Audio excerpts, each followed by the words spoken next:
Esse é o vídeo de suporte referente à aula 12, Determinação experimental de mecanismos de reações orgânicas, a equação de Hammett e efeito isotópico, da disciplina PQI 535, Mecanismos de Reações Orgânicas, do Programa de Pós-Graduação em Agroquímica da Universidade Federal de Lavras.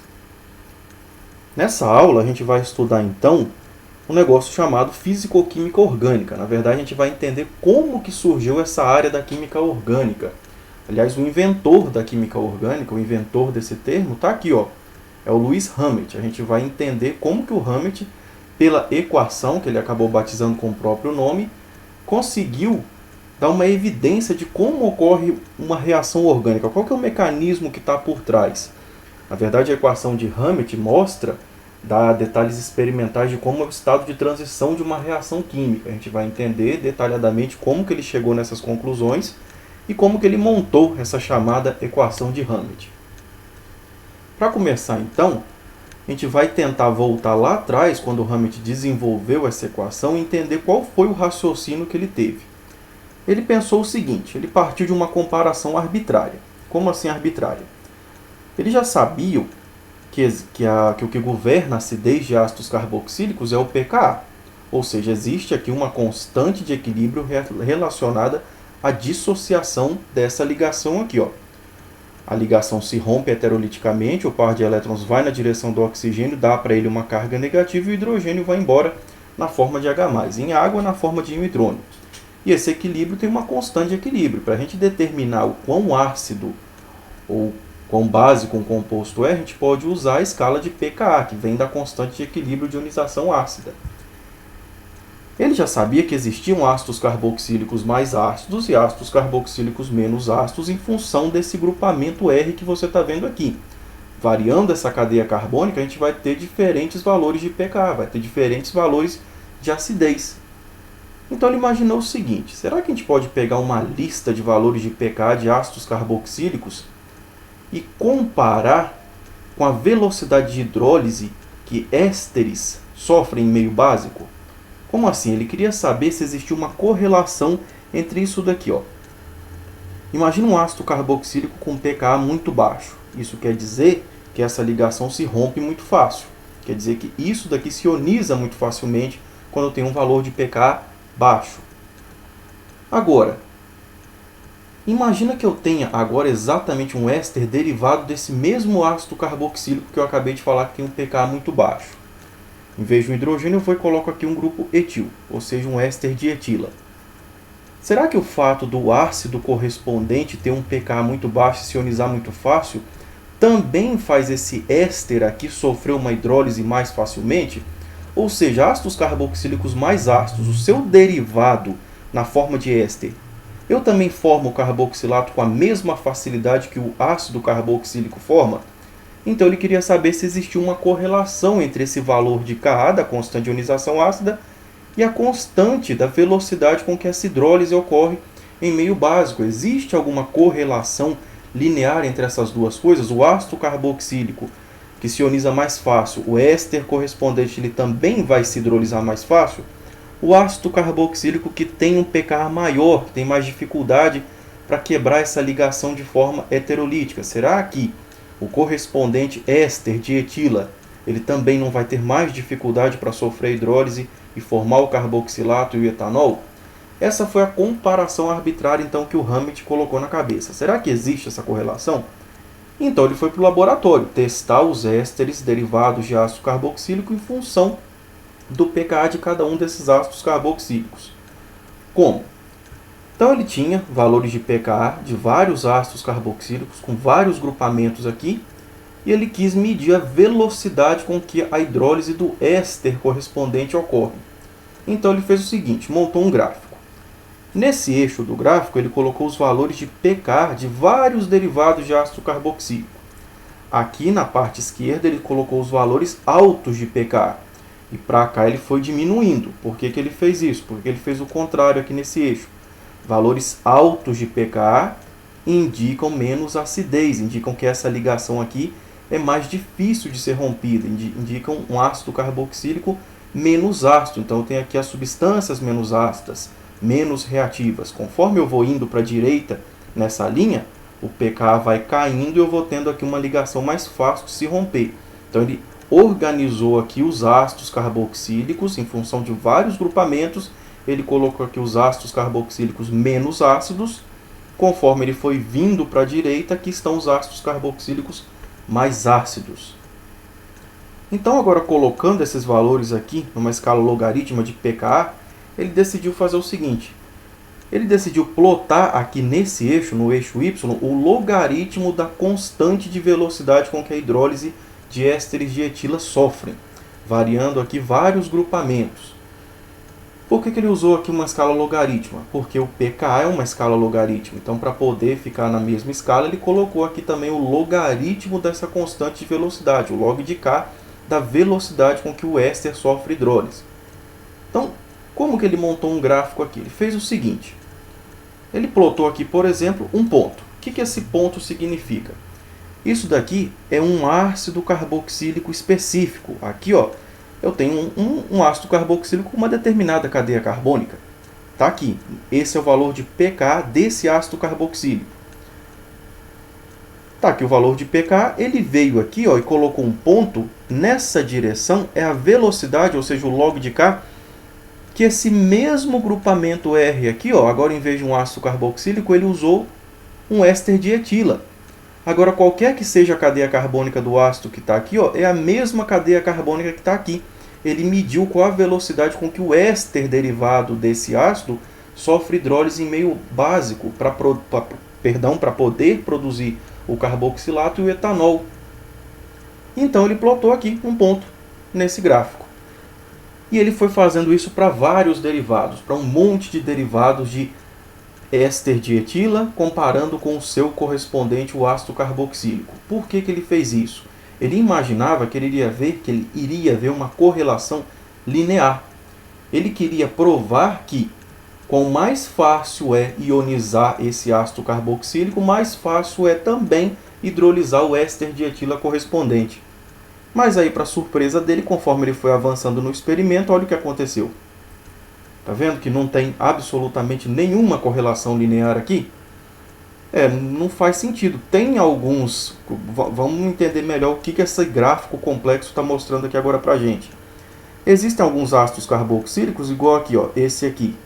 Tem esse valor de pKa aqui, na região alta, tá vendo? Ó? Isso quer dizer um ácido carboxílico que é difícil de ionizar.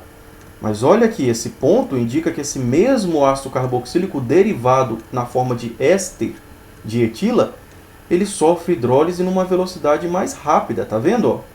Do mesmo jeito que se eu olhar um ponto do lado de cá, ó, esse ponto, por exemplo, isso daqui indica um ácido carboxílico muito ácido, ó, valor de pKa muito baixo. Mas quando eu olho para esse mesmo ácido carboxílico derivado na forma de éster de etila dele, sofre aqui, ó, a hidrólise tem uma velocidade muito baixa, indicando que por algum motivo essa reação aqui não ocorre muito facilmente. Então, fracassou o plano de Hammett. Tentar provar que existe uma correlação entre essas duas coisas, deu errado, volta para trás, vamos começar outro experimento. Só que Hammett não desistiu de analisar cada ponto desse gráfico. E ele percebeu o seguinte, antes de desistir de vez do experimento dele, ele reparou o seguinte. Aqui nessa parte de cima, ele notou que essa galera aqui, coincidentemente, eram os ácidos carboxílicos em que esse grupamento R é uma cadeia carbônica alifática. CH3, etil, propil, terc-butil, uma cadeia carbônica contendo um halogênio, contendo um éter, enfim.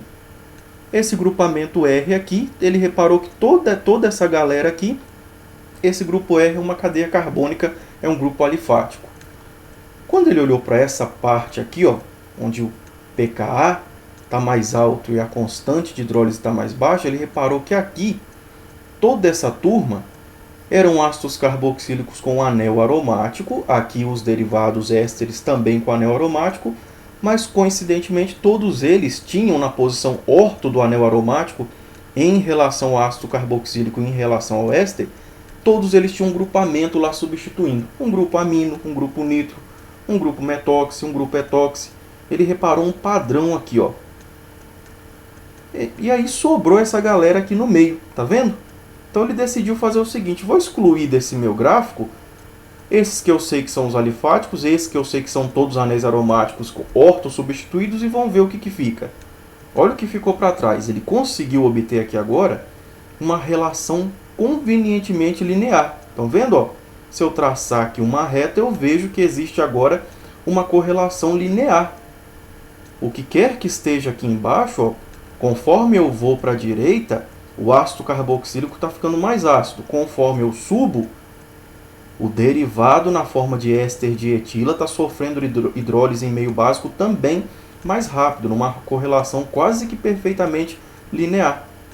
Quando ele foi analisar quem eram esses pontinhos que estavam nessa reta, ele descobriu que essa turma aqui eram anéis aromáticos com padrão de substituição meta e para.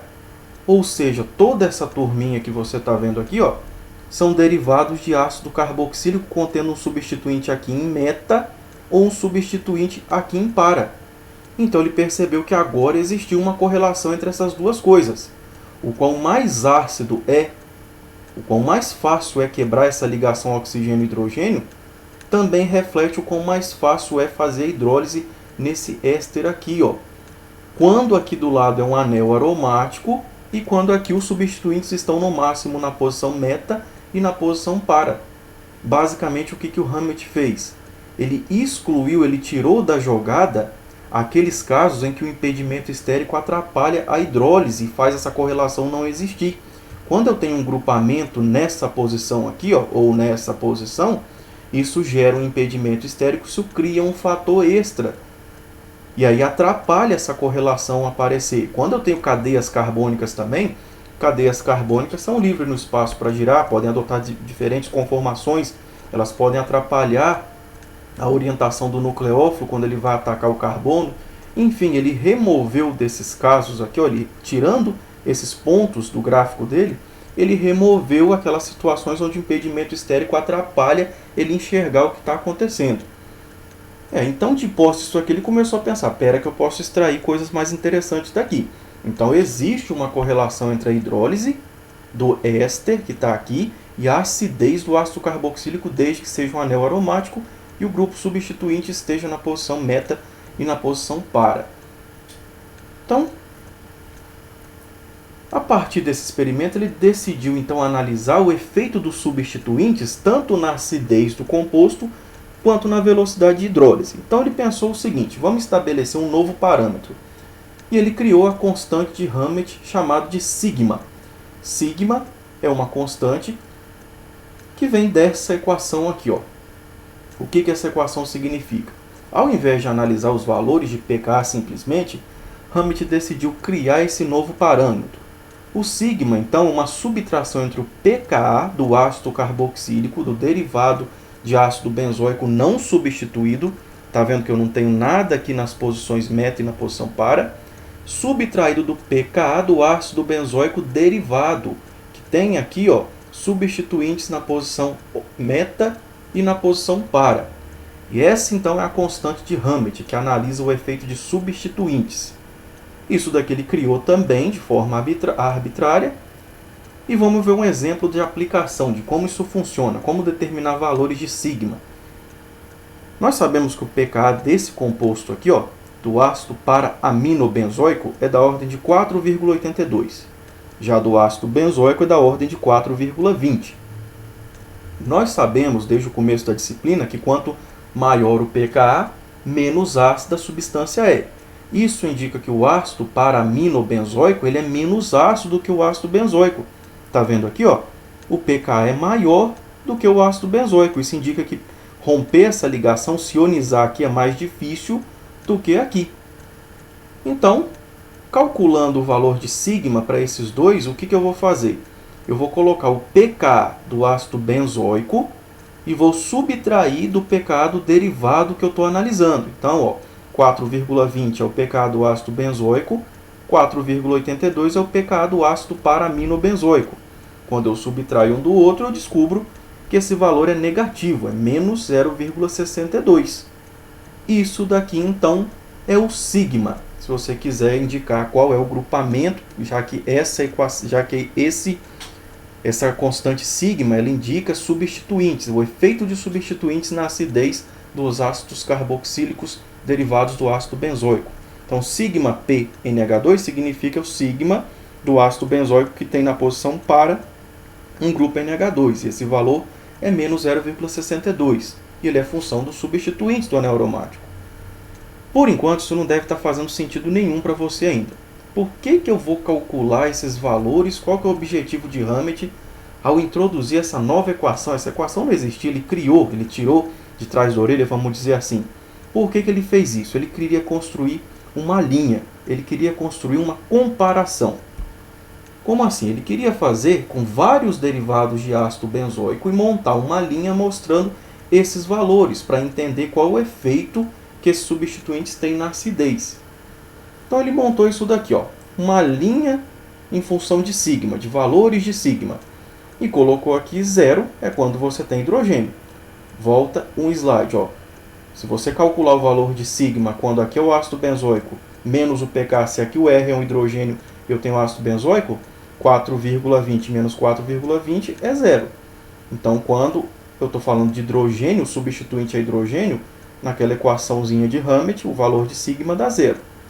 Vocês acabaram de ver que quando o derivado é o para-aminobenzoico, o resultado é menos 0,62. Então, ele cai aqui, nessa linha, tá vendo? Na parte negativa do eixo, aqui em menos 0,62, então é quando eu tenho o ácido benzoico com o grupo NH2 na posição para. E ele começou a fazer isso para outros derivados de ácido benzoico. E quando o grupo NH2 está na posição meta? Olha a diferença agora. Quando o grupo NH2 está na posição meta, o valor de sigma já fica próximo de 0, mas ainda na parte negativa do eixo, ó, tá vendo? Ainda abaixo de 0, muito próximo de 0, mas na parte negativa. Então ele decidiu agora olhar aquele ácido benzoico que tem na posição meta, um grupo ciano. Olha o que acontece agora, ele já vai lá para a parte positiva do eixo, em aproximadamente mais 0,7. Então ele foi testando outros substituintes. Quando é um átomo de cloro na posição para do anel aromático, agora o valor de sigma é positivo e 0,2, menor do que quando é um grupo ciano. Quando ele testou um grupo iodo, um átomo de iodo na posição para, ele é um pouquinho maior do que o cloro, aqui chegando próximo de 0,3 e ainda no eixo positivo dessa linha. Quando ele testou um grupo OH, uma hidroxila, um fenol, na posição para, ou seja, o ácido para-hidroxibenzoico, agora voltou aqui para a parte negativa. Aquela equaçãozinha dá um valor, então, chegando aqui em menos 0,4, entre menos 0,3 e menos 0,4. Quando ele testou agora o metanitro, o ácido metanitrobenzoico, agora de novo veio para a parte positiva do gráfico, tá vendo? Próximo, indo lá para 0,7, um 0,65 mais positivo. Quando ele testou cadeia carbônica, por exemplo, um grupo metil, parametil, o ácido parametilbenzoico, agora de novo a gente volta para o eixo negativo, próximo aqui a menos 0,2. Quando eu coloco uma cetona, uma carbonila e um grupo CH3 na posição para, o ácido para-acetilbenzoico, agora o que está acontecendo? Agora de novo volta para o eixo positivo, se aproximando de 0,6. Quando colocam um grupo cloro, um átomo de cloro na posição meta, de novo positivo, chegando próximo de 0,4. Quando colocam um éster, um éster de novo é positivo, mas um pouco menor do que quando é uma cetona, tá vendo? Aqui em torno de 0,5 mais positivo. Ao invés de um éster ou uma cetona, se eu colocar diretamente um oxigênio conectado ao anel aromático na posição para, um éter, agora de novo cai próximo de uma hidroxila fenólica, só que um pouquinho mais negativo, se aproximando mais de menos 0,4. Quando por fim eu coloco um grupo para nitro, olha como ele fica muito mais positivo, tá vendo? Se aproximando lá de 0,8. Nessa altura eu imagino que você já esteja reparando um padrão entre os substituintes do anel aromático aqui à esquerda e um padrão entre os substituintes aqui à direita. Estão vendo? Repara bem o que esse pessoal é. Quando o sigma é maior do que 0, O que está acontecendo aqui é que nós temos substituintes retiradores de densidade eletrônica conectado ao anel aromático. Tá vendo? Ó, grupo nitro é retirador. Grupo ciano é retirador. Grupo nitro é retirador. Carbonilas são retiradores de densidade eletrônica. Halogênios, eles são melhores retiradores de densidade eletrônica do que doador, porque para doar a densidade eletrônica, a conjugação envolve um átomo do terceiro, do quarto período com um átomo do segundo. Isso não é tão favorável, então a eletronegatividade deles acaba sendo mais sentida do que necessariamente o efeito mesomérico. Então aqui, ó, essa galera são substituintes retiradores de densidade eletrônica. Quando eu olho aqui, essa turma que você está vendo aqui são doadoras de densidade eletrônica. Conforme eu vou cada vez mais para a esquerda, o doador de densidade eletrônica está ficando cada vez melhor. O par de elétrons aqui, ó, pode entrar em ressonância muito fácil com o anel aromático. O nitrogênio é menos eletronegativo que o oxigênio. E o nitrogênio é um átomo do segundo período, assim como o carbono. Então a ressonância aqui ocorre muito fácil com o anel aromático. Então quanto mais à esquerda, melhor doador de densidade eletrônica. Quanto mais à direita, melhor retirador de densidade eletrônica. Como que eu sei que aqui estão os melhores? Ó, o grupo nitro é um forte retirador de densidade eletrônica. Conforme eu vou indo para cá, eu vou tendo mais dificuldade em retirar a densidade eletrônica. Aqui, ó, os átomos de halogênio, como eu já disse, são eletronegativos, mas não são campeões de eletronegatividade. Então eles vão retirar a densidade eletrônica, mas não é todo esse retiramento de densidade eletrônica igual um grupo nitro pode promover. Ele faz isso por ressonância e por efeito indutivo. Então valores de sigma maior do que zero indicam que o substituinte é retirador de densidade eletrônica. Toda essa turma aqui, pessoal, ó, vai ter um pKa que vai mostrar que esses derivados aqui são mais ácidos do que o ácido benzoico. Aqui eu tenho derivados que são menos ácidos do que o ácido benzoico. Agora, por que isso acontece então? Então vamos interpretar melhor essa constante Hammett. Então, ó, vamos analisar de novo aqui. Foi analisado o caso em que o grupo nitro está na posição para. Foi analisado também o caso em que o grupo éter está na posição para. Esse ácido benzoico, derivado contendo o grupo nitro aqui, tem um pKa de 3,40. Já esse aqui tem um pKa de 4,49. Você já sabe de química mais básica que isso daqui é mais ácido. Esse daqui é o mais ácido quando eu comparo com esse. Quanto menor o pKa, mais ácida vai ser a substância. Por que isso acontece, pessoal? Olha isso daqui. O grupo nitro está conjugado com o anel aromático, que está conjugado com essa carbonila e esse grupo OH. E o grupo nitro é retirador de densidade eletrônica. Densidade eletrônica flui dessa direção, ou seja, flui da direita para a esquerda na direção do grupo nitro. Eu tenho, ó, acúmulo de carga negativa nessa região.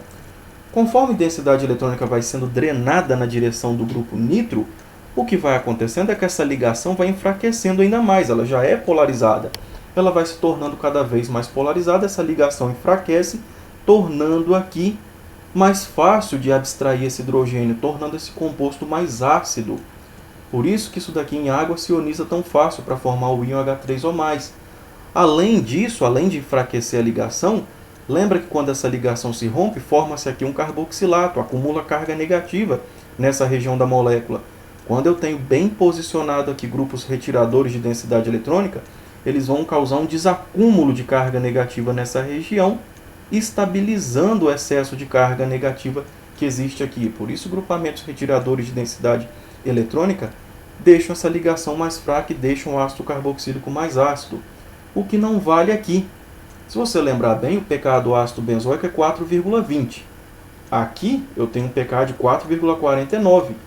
Esse ácido carboxílico é menos ácido do que o ácido benzoico, aquele que não tem nada conectado aqui. Por que isso acontece? Agora esse grupo é doador de densidade eletrônica. Esse par de elétrons vai se alinhar com o orbital P dessa ligação dupla e ele pode conjugar, entrar em ressonância e levar a densidade eletrônica na direção do ácido carboxílico. Levando densidade eletrônica para cá, ele polariza, ajuda a polarizar a ligação agora na direção do hidrogênio. A ligação vai fortalecer ao invés de enfraquecer. Além do mais, se eu remover esse hidrogênio daqui e formar um carboxilato, agora eu vou ter carga negativa nessa região da molécula e esse oxigênio ele doa densidade eletrônica para uma região que já está concentrada em carga negativa. Isso cria um intermediário então instável e desfavorece a quebra dessa ligação. Um detalhe, nós vimos ali no gráfico anterior, na linha anterior, que quando o grupo NH2 está na posição para, o sigma é bem mais negativo do que quando o grupo NH2 está na posição meta. Tá vendo? Ó? O que isso significa? Naquele gráfico que a gente acabou de analisar, naquela linha que a gente acabou de analisar, quanto mais à esquerda o valor de sigma estiver, mais ácido o composto vai ser. Então, menos ácido, o composto vai ser. Quanto mais à nossa esquerda, vamos voltar aqui só para ter certeza. Ó. Quanto mais à nossa esquerda, menos ácido o composto vai ser. Quanto mais à direita, mais ácido o composto vai ser. Estão vendo aqui? Ó, quando eu tenho grupos retiradores de densidade eletrônica, eles ajudam a polarizar a ligação oxigênio-hidrogênio, tornando mais fácil essa ligação de se quebrar. Conforme eu vou indo aqui para a esquerda, ó, conforme eu vou indo nessa direção, esses grupos doam densidade eletrônica para o anel aromático, dificultando a quebra da ligação oxigênio-hidrogênio. Então foi isso que a gente acabou de analisar aqui. Agora vamos voltar aqui então nesse detalhe. Por que um grupo NH2 então na posição para tem uma diferença de efeito do que um grupo NH2 na posição meta? Tá vendo aqui, ó? O que esse valor de sigma mais negativo quer dizer? Quer dizer que essa substância aqui é menos ácida e essa substância aqui é mais ácida. Por que isso está acontecendo? Repara aqui, pessoal, por que essa daqui seria menos ácida? Olha a posição que esse grupo NH2 está. O par de elétrons pode entrar em ressonância aqui, essa dupla se quebra e vem para cá, e essa dupla pode se quebrar e vir na direção desse carbono. Estão vendo? Nessa posição, o grupo NH2 doa a densidade eletrônica diretamente para esse carbono, favorecendo o fortalecimento dessa ligação. Quando esse grupo NH2 está na posição meta, olha o que acontece.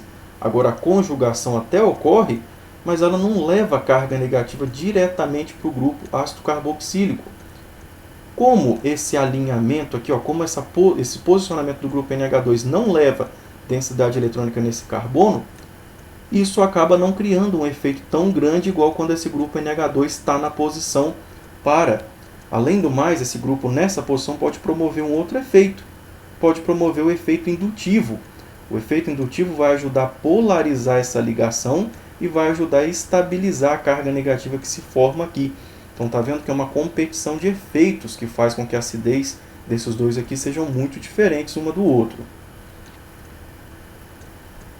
Então isso que você acabou de ver, a constante de Hammett sigma, ela é para falar de substituintes. Qual que é o efeito que os substituintes têm na acidez de derivados de ácido benzoico? E aí vocês viram que grupamentos retiradores de densidade eletrônica vão aumentar o valor de sigma. Grupamentos retiradores de densidade eletrônica vão deixar o ácido benzoico mais ácido. Grupamentos doadores de densidade eletrônica, vocês viram o que eles fazem. Eles bandam densidade eletrônica ao anel aromático, essa densidade eletrônica vai na direção do ácido carboxílico, deixando ele menos ácido. Agora, então, o Hammett decidiu inserir uma nova constante, a constante ρ. Já essa daqui, enquanto uma é para falar de substituinte, a outra é para falar de reação. Então vamos entender o que é essa outra constante de reação. Então a primeira constante, a constante sigma, analisava ácidos carboxílicos, ácido benzoico, derivados dele. Agora a constante ρ nós vamos falar da hidrólise dos derivados de éster de etila. Então, ó, essa é a equação padrão. Ele tinha lá vários experimentos mostrando qual a velocidade com que a hidrólise desse éster ocorre para formar o derivado carboxilato e o etanol. Então, do mesmo jeito, ele criou um novo parâmetro que nós vamos chamar y, que é basicamente o que você já acabou de ver antes. É a divisão do logaritmo da constante de velocidade quando um derivado de ácido benzoico na forma de éster sofre hidrólise, dividido pela constante de velocidade quando é um derivado de éster do ácido benzoico, ó, sem nenhum grupamento conectado em volta. Quando você vai colocando aqui diferentes valores, você vai fazendo esse experimento com diferentes ésteres. Diferentes ésteres vão sendo submetidos à hidrólise e você vai descobrindo qual velocidade que esses ésteres vão sofrendo hidrólise. E você vai calculando isso e começa a ter valores de Y. Quando você coloca aqui um valor em cima, que é maior do que o de baixo, se a constante de velocidade com que ocorre a hidrólise desse derivado de ácido benzoico é maior do que quando não tem nada em volta, olha o que acontece. O valor de Y vai ser positivo.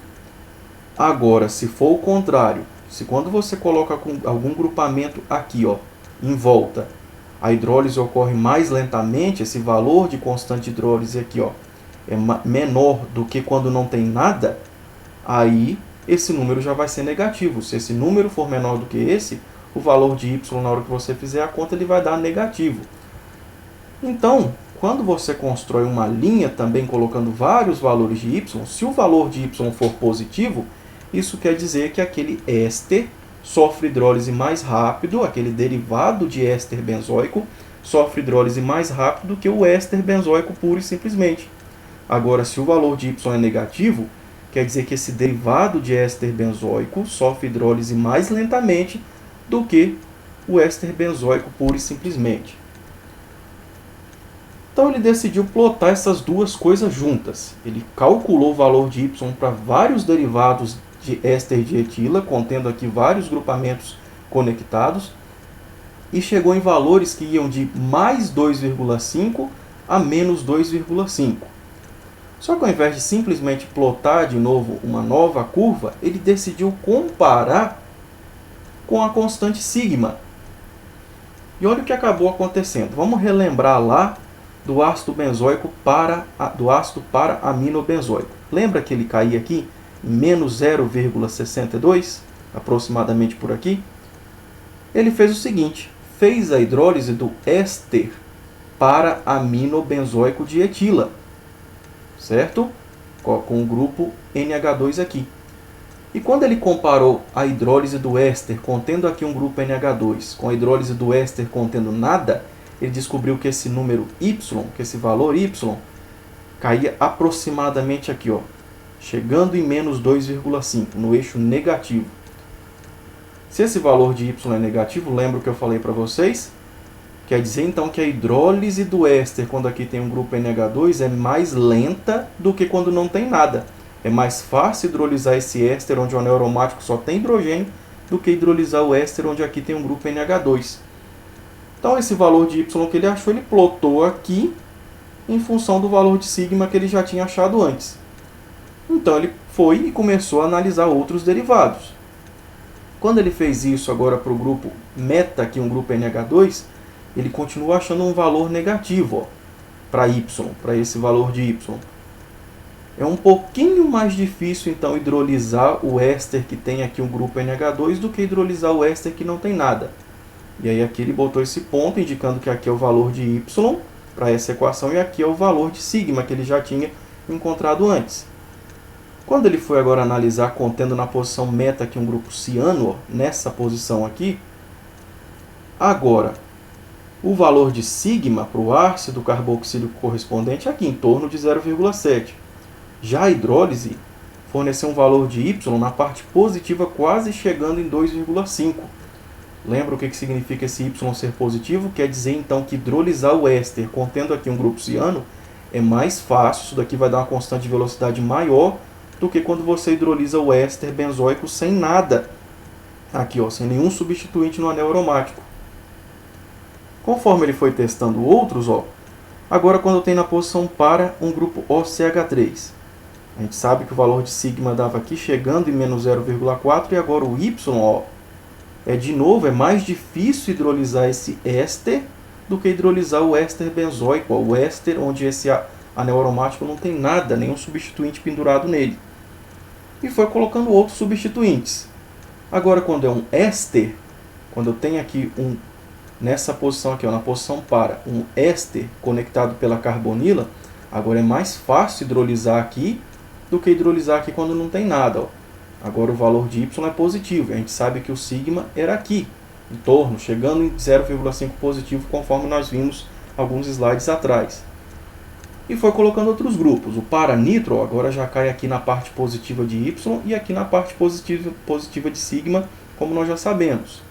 Metacloro caiu nessa posição, para-iodo caiu aqui, para-cloro caiu aqui, ó, todos no eixo positivo de sigma. E agora aqui, ó, estão vendo? Tão positivo no eixo Y, mas não tão positivos mais, já estão próximos de zero. Para-hidróxi agora já caiu na parte negativa aqui do eixo em Y, ó, e aqui próximo a menos 0,4, como você já tinha visto antes na linha de sigma. Quando eu tenho esse grupo, uma cetona na posição para, Y agora é positivo, é mais fácil hidrolisar o éster contendo esse grupamento na posição para do que hidrolisar o éster que não tem nada no anel aromático. E o sigma do ácido carboxílico derivado nós já sabemos que é no eixo positivo. Quando é um grupo CH3 aqui na posição para, ó, agora é mais difícil hidrolisar esse éster do que hidrolisar o éster que não tem nada no anel aromático. Quando é um grupo nitro na posição meta, ó, foi para o eixo positivo de Y e para o eixo positivo também de sigma, como você já tinha visto antes. Olha o que está acontecendo aqui, pessoal. Estão vendo agora que você tem uma correlação linear direta entre esses dois parâmetros? Isso quer dizer que grupos retiradores de densidade eletrônica conectadas aqui nas posições meta e para, eles aceleram a velocidade da hidrólise do éster. Grupamentos doadores de densidade eletrônica, eles diminuem a velocidade de hidrólise do éster. Estão vendo? Eu consegui agora correlacionar. Antes, esse eixo aqui apenas dizia o efeito do substituinte na acidez. Agora eu estou mostrando o efeito do substituinte numa reação química. Esses substituintes, ó, eles aceleram essa reação de hidrólise. Esses substituintes, eles diminuem, eles retardam a equação de hidrólise. Quando o Hammett montou isso daqui, ele conseguiu calcular a inclinação dessa reta. Essa inclinação dessa reta é o que a gente chama de constante de reação ρ. Nesse lado aqui do gráfico dele, ó, no lado positivo, esses substituintes fazem o éster sofrer hidrólise mais fácil. Nesse eixo aqui, ó, esses substituintes fazem o éster sofrer hidrólise mais lentamente. Aqui eles auxiliam a hidrólise, aqui eles atrapalham a hidrólise. E essa inclinação da reta aqui, ela vai dizer, nós vamos descobrir daí a pouco, quão sensível uma reação é a esses substituintes. Então, uma vez que Hammett publicou esse estudo, os químicos orgânicos descobriram que isso daqui não precisava ser feito exclusivamente numa reação de hidrólise. Mas antes da gente entrar nisso, vamos analisar o seguinte: por que grupamentos retiradores de densidade eletrônica aceleram essa reação e grupamentos doadores de densidade eletrônica atrasam essa reação? Nós já conhecemos o mecanismo dessa reação. A hidrólise do éster acontece quando o grupo OH- se acopla ao carbono carbonílico, formando aqui uma ligação oxigênio-carbono.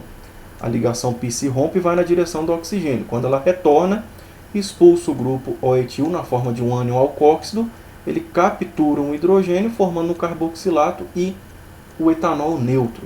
Nós já estudamos bastante esse mecanismo. Agora, como que Hammett ajudou a concluir que o mecanismo dessa reação era ele mesmo? Vamos reparar aqui nessa primeira etapa do mecanismo, pessoal.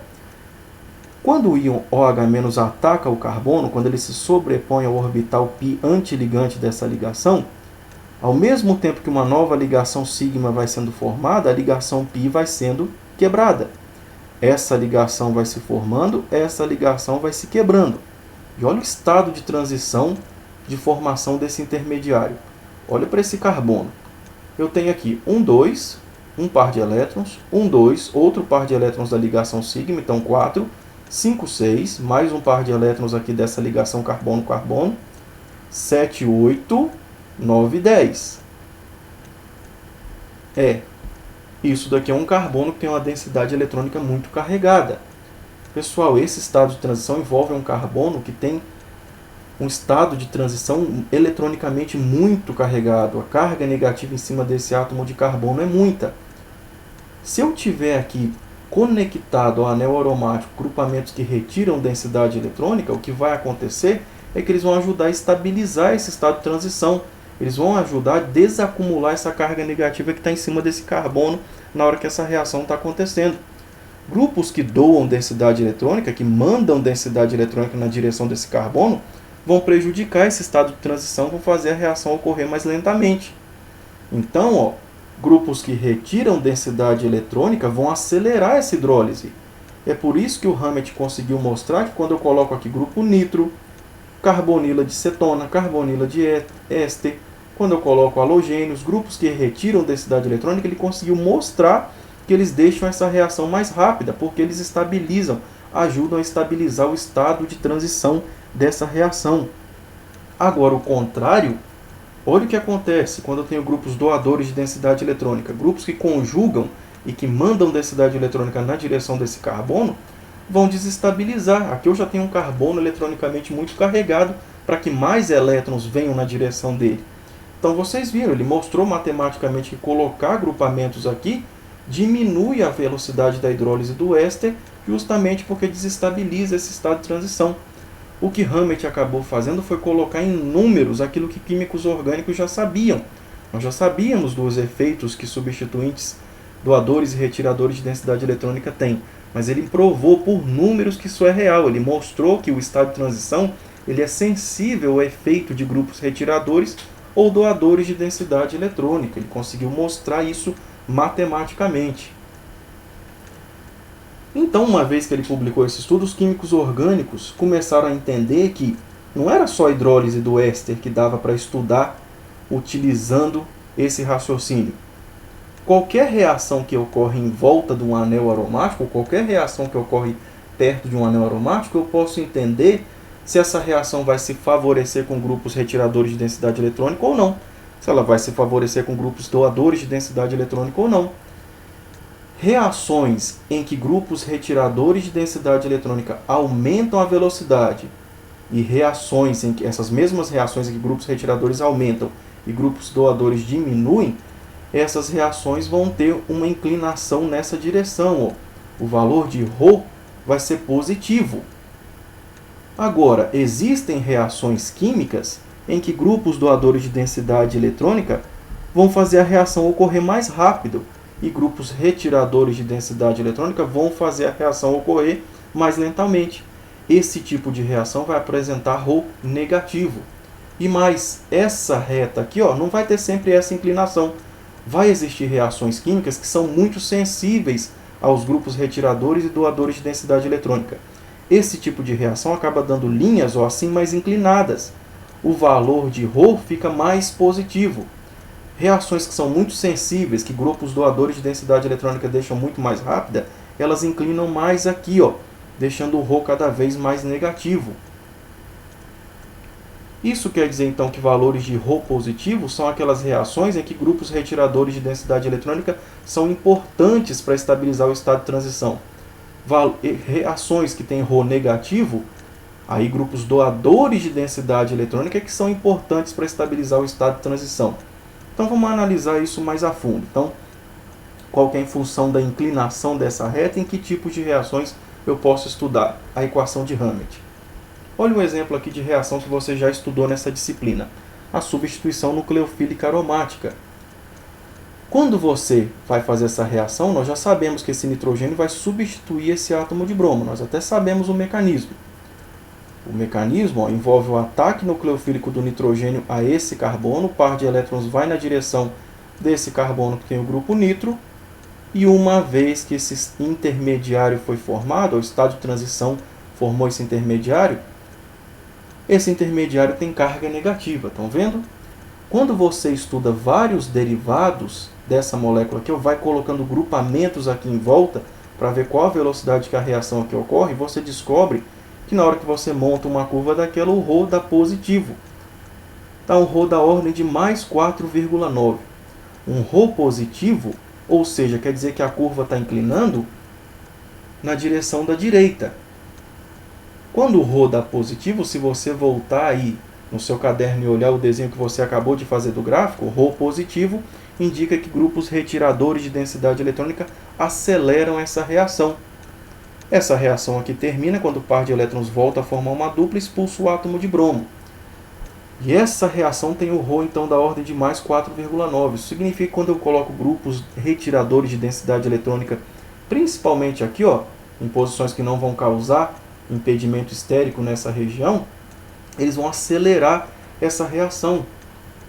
Agora, se você colocar grupos doadores de densidade eletrônica, que levam carga negativa para um intermediário, um estado de transição que tem carga negativa, isso vai desacelerar essa reação. Olha uma outra reação que também foi estudada utilizando a equação de Hammett. Inclusive, isso daqui ajudou a propor qual que é o mecanismo que essa reação ocorre. Aqui ocorre uma substituição desse átomo de oxigênio por esse átomo de bromo. Inicialmente, você pode pensar bem assim. Esse par de elétrons vai atacar aqui esse carbono sp2, vai desacoplar o átomo de bromo do outro lado e ele vai terminar aqui conectado numa reação típica SN2. Mas para ocorrer uma SN2, esse nucleófilo teria que acessar o orbital sigma antiligante aqui pela parte de trás, e esse é um orbital que tem um nível de energia maior do que o orbital π antiligante. Não é assim que a gente viu ao longo dessa disciplina que essa reação ocorre. Essa reação, segundo a gente viu ao longo da disciplina, ocorreria assim. O íon tóxico ataca esse carbono, o par de elétrons da dupla se rompe e vai na direção desse carbono. Depois, num segundo momento, esse par de elétrons agora se sobrepõe ao sigma antiligante da ligação carbono-bromo e expulsa o átomo de bromo. Quando você vai variando aqui em volta desse carbono, vai colocando grupos, retiradores e doadores de densidade eletrônica e constrói um gráfico igual você acabou de ver, você descobre que aquele gráfico dá uma reta que tem uma inclinação positiva de mais 9. Pessoal, mais 9, a inclinação dessa reta está maior do que a inclinação dessa reta. Quando a inclinação fica maior, lembra o que eu acabei de falar para vocês, isso quer dizer que o estado de transição vai ficando ainda mais sensível a grupos retiradores e doadores de densidade eletrônica. Isso quer dizer que esse mecanismo está correto. Como que eu sei que isso quer dizer que o mecanismo está correto? Pessoal, se a reação ocorresse assim, ataca aqui esse carbono e esse átomo de bromo já vai embora, não faria sentido nenhum grupamentos retiradores de densidade eletrônica acelerar tanto a velocidade dessa reação. A única forma de grupamentos retiradores de densidade eletrônica aumentarem a velocidade dessa reação é se formar carga negativa aqui nesse carbono. Formando carga negativa aqui nesse carbono, grupamentos que retiram densidade eletrônica vão ajudar a estabilizar esse intermediário, vão ajudar a estabilizar esse estado de transição e acelerar a velocidade da reação. Isso daqui é uma boa evidência de que uma substituição em um carbono sp2 não ocorre por um mecanismo exatamente igual a SN2. Ele ocorre primeiro quebrando a ligação dupla e depois a ligação dupla se restaura, expulsando o grupo abandonador, como você já viu ao longo dessa disciplina. A equação de Hammett é um bom meio de provar isso no laboratório, que esse mecanismo é assim e não de outro jeito. E as reações que têm o Rho negativo? Reações que têm o Rho negativo, agora é o contrário. Grupamentos doadores de densidade eletrônica vão acelerar a reação. Olha essa SN2. Numa SN2, o íon fenolato ataca o carbono 1, e aí começa a se formar essa ligação oxigênio-carbono e começa a se quebrar essa ligação carbono-bromo. Indo até o final, o oxigênio termina conectado ao carbono 1 e o bromo vai embora na forma de grupo abandonador. Grupamentos doadores de densidade eletrônica conectados aqui, pessoal, vão mandar a densidade eletrônica na direção do oxigênio e deixar esse par de elétrons mais instável e mais reativo, mais propenso a atuar como nucleófilo e atacar o carbono 1. Por isso que o Rho é negativo. Estão vendo? Grupamentos que doam densidade eletrônica aceleram essa reação. Grupamentos que retiram densidade eletrônica vão deixar esse par de elétrons menos disponível e, portanto, menos reativo. O que explica, então, esse valor de Rho menos 1 que você está vendo aqui. A inclinação menos 1 mostra que essa reação, grupamentos doadores de densidade eletrônica vão acelerar, mas não vão acelerar tanto. Isso acontece porque no estado de transição aqui, pessoal, o fato de existir grupamentos doadores de densidade eletrônica aqui, eles não podem fazer nada para estabilizar o estado de transição, eles apenas podem deixar o oxigênio mais reativo. Quando eu tenho aqui grupamentos que podem estabilizar esse estado de transição, é que vão acelerar ou dificultar essa reação. Olha um outro exemplo aqui agora. Isso foi uma SN2 e uma SN1.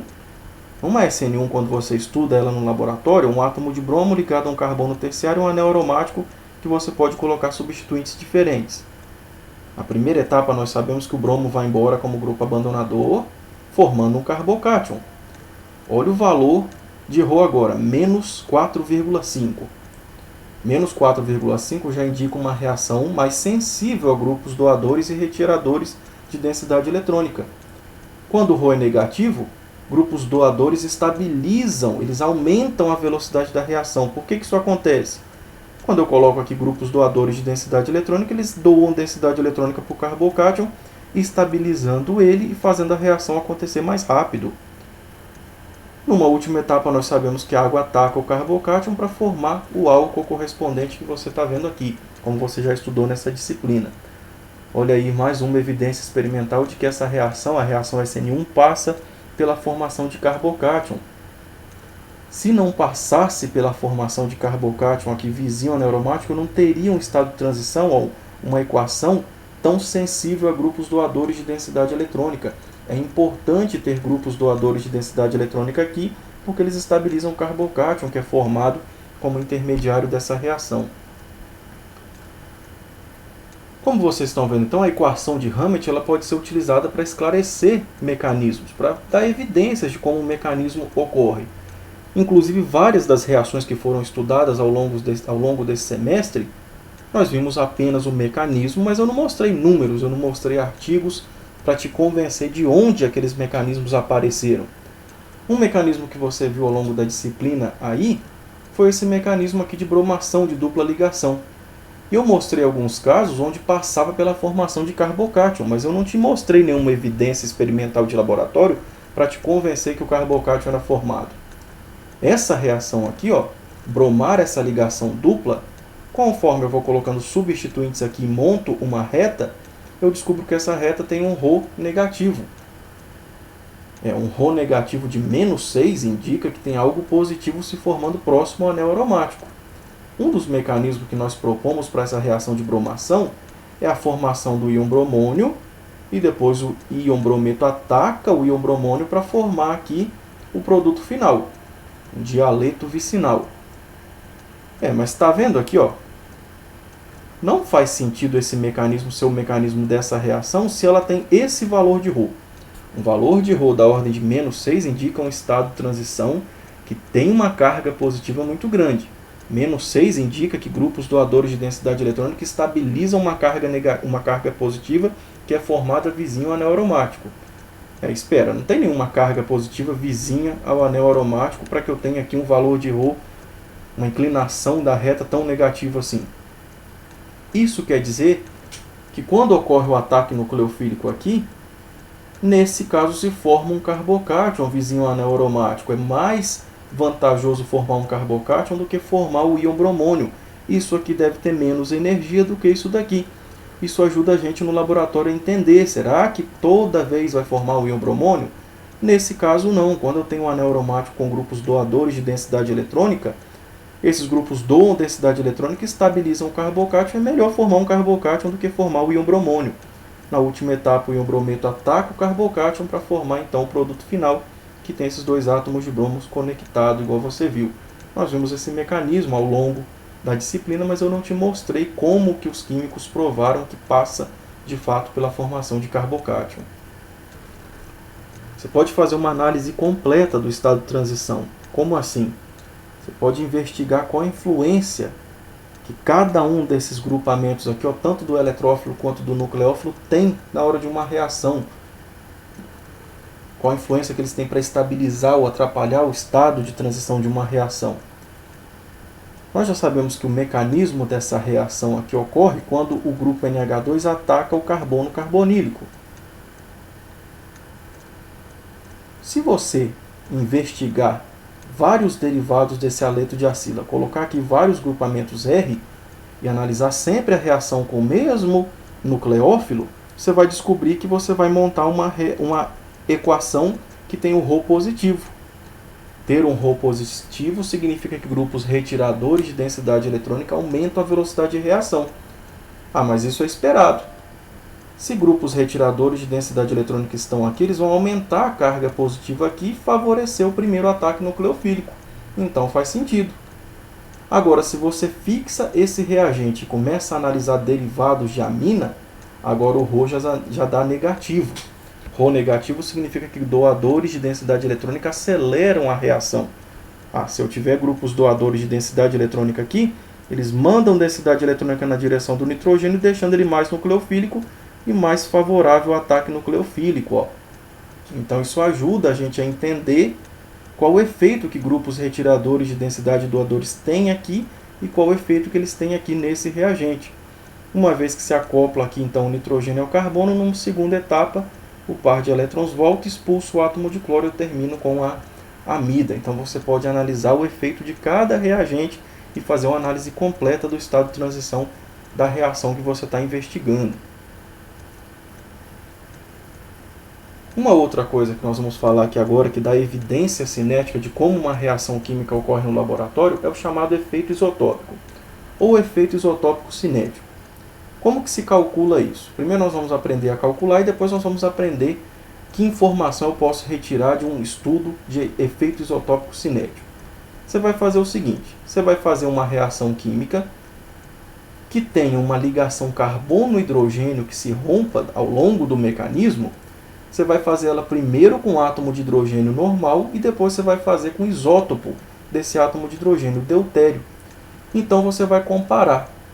Você vai comparar qual a velocidade da reação quando o átomo de hidrogênio é o hidrogênio normal e vai fazer a mesma reação comparando a velocidade da reação com o átomo de deutério. Vai dividir um pelo outro e vai investigar qual é o efeito. Será que alterou a velocidade da reação? Será que deixou a reação mais lenta? O que aconteceu? Agora, por que fazer isso? Por que reações que têm quebra da ligação com o átomo de hidrogênio eu posso trocar por deutério para investigar o mecanismo de uma reação? Vamos pensar no seguinte.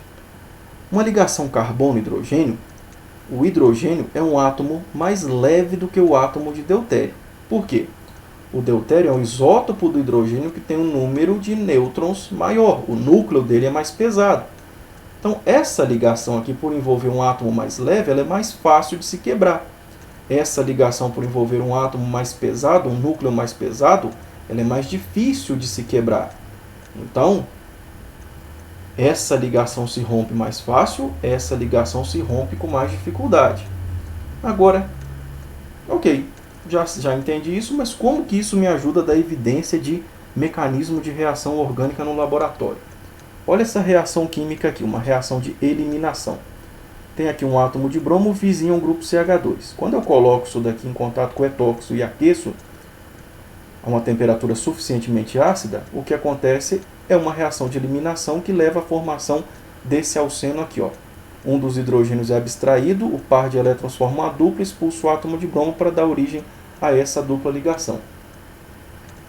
Se você comprar agora um reagente onde esses hidrogênios são substituídos por átomo de deutério e submeter ele à mesma reação, agora o ânion etóxido vai tirar um deutério, o par de elétrons vai formar uma dupla e expulsar o átomo de bromo e eu termino no lugar de um átomo de hidrogênio, um átomo de deutério. Então você pode calcular no laboratório com qual velocidade essa reação ocorreu e com qual velocidade essa reação ocorreu. Tá aqui, ó, a velocidade dessa reação vai ser representada por esse símbolo. A velocidade dessa reação vai ser representada por esse. Nesse caso em específico, se você for para o laboratório, fizer as reações e calcular a velocidade de cada uma delas e dividir a velocidade da reação quando o átomo é hidrogênio pela velocidade da reação quando o átomo é deutério, você vai descobrir que isso faz aparecer um valor de 7,1. Indicando que a reação quando o átomo de hidrogênio está aqui, ó, é 7,1 vezes mais rápida do que quando é o átomo de deutério. Então, por que é tão mais rápido aqui essa reação quando o átomo de hidrogênio do que quando é o átomo de deutério? Pessoal, essa queda na velocidade, essa queda tão grande na velocidade aqui, comparado com a reação que está aqui à esquerda, indica o seguinte. Isso indica que na hora que a ligação carbono-hidrogênio é quebrado, essa quebra dessa ligação ocorre na etapa determinante da velocidade da reação. E isso é um mecanismo de eliminação E2.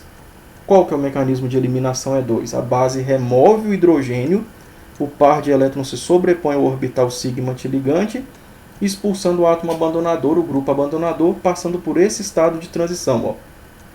O oxigênio se une ao hidrogênio, o hidrogênio vai se desconectando do carbono, o par de elétrons vai indo na direção do carbono para formar a dupla, ao mesmo tempo que essa ligação vai se desconectando, eu acabo tendo o alceno, o álcool e o átomo de bromo como grupo abandonador. Tá vendo aqui, pessoal? Essa etapa determinante da velocidade da reação. É nesse momento aqui, ó, que vai ser determinado se a reação ocorre mais rápido ou mais lentamente. A quebra da ligação carbono-hidrogênio ocorre no momento que determina a velocidade dessa reação. Então, quando a quebra da ligação ocorre na etapa determinante da velocidade da reação, você vai observar o chamado efeito isotópico cinético. Você vai ver que a reação fica mais lenta quando você troca no reagente os átomos de hidrogênio por átomos de deutério. Agora, não vale para quando você tiver isso daqui, ó, já esse haleto de alquila terciário aqui. Submeteu ele a 100 graus Celsius em água, você acaba eliminando esse átomo de bromo. Ó, tá vendo que um dos hidrogênios aqui foi embora com o átomo de bromo. Quando você repete a reação agora usando o carbono deuterado vizinho, de novo você forma uma dupla, um dos deutérios vai embora para formar aqui uma dupla ligação carbono-carbono. Quando você compara a velocidade dessa reação com essa, você descobre que essa aqui ocorre na mesma velocidade que essa. O efeito isotópico cinético é 1. O que isso quer dizer? Isso quer dizer o seguinte, que nessa reação, a quebra da ligação carbono-hidrogênio, ela ocorre no momento que não determina, não é a etapa determinante da velocidade dessa reação. Qual que é o mecanismo dessa reação que nós já conhecemos? A primeira etapa é a ionização para formar o carbocátio e o brometo. Essa etapa lenta, essa etapa que determina a velocidade da reação. É na próxima etapa que uma molécula de água remove o hidrogênio do carbono vizinho ao carbocátion para formar o alceno. E essa etapa é muito rápida. Não é aqui que se determina a velocidade dessa reação, é aqui, nesse primeiro estágio, ó, é aqui nesse momento. É por isso que trocar esse hidrogênio aqui por deutério não provoca efeito isotópico cinético nenhum. A reação acaba acontecendo na mesma velocidade. Olha um exemplo de artigo que combinou efeito isotópico com a equação de Hammett para mostrar qual que é o mecanismo de uma reação. Olha esse caso aqui, pessoal. Eu tenho aqui uma base que vai se encontrar com esse reagente. Aumentando a temperatura, eles descobriram que favorece a reação de eliminação. Então, o que acaba acontecendo é que esse átomo de oxigênio abstrai esse hidrogênio, forma-se uma dupla que expulsa esse grupo como grupo abandonador.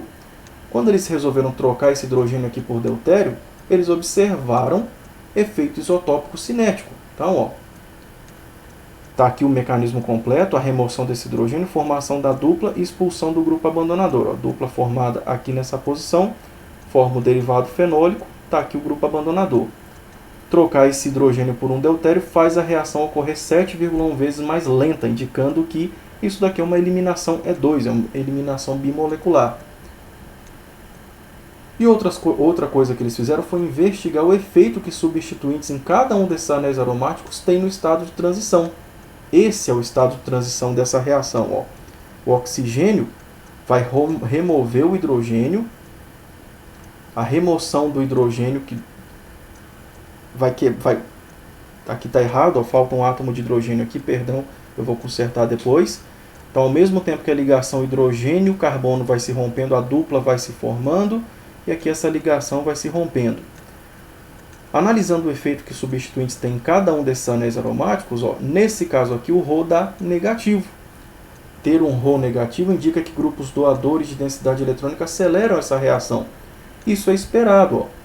Se grupos doarem densidade eletrônica vai ir na direção do oxigênio e tornar esse par de elétrons mais reativo. Isso explica esse Rho negativo. Já esse anel aromático aqui tem um Rho positivo. Rho positivo indicam que grupos retiradores de densidade eletrônica aceleram a reação. Nesse momento aqui, ó, o par de elétrons vem para esse carbono e daqui que ele forma a dupla. Então, Aqui forma-se carga negativa no estado de transição. Nesse carbono tem carga negativa. Se eu tiver aqui grupos que retiram densidade eletrônica, eu vou acelerar essa reação. Está aí a explicação do Rho positivo. Por fim, nesse caso aqui, o Rho é da ordem de mais 1,1. De novo, grupos retiradores de densidade eletrônica aceleram essa reação. Porque o ânion que se forma negativo, se eu tiver grupos que removem densidade eletrônica, eles vão ajudar a estabilizar esse grupo abandonador. E é por isso então que eu tenho esse Rho positivo que você está vendo aqui. Agora então você vai ler o livro Organic Chemistry do Clayden, no capítulo 38, das páginas 1041 a 1052. Esse tópico em específico não tem no livro e texto que a gente usou ao longo de toda a disciplina. Agora você vai ter que usar esse aqui, que é o material complementar.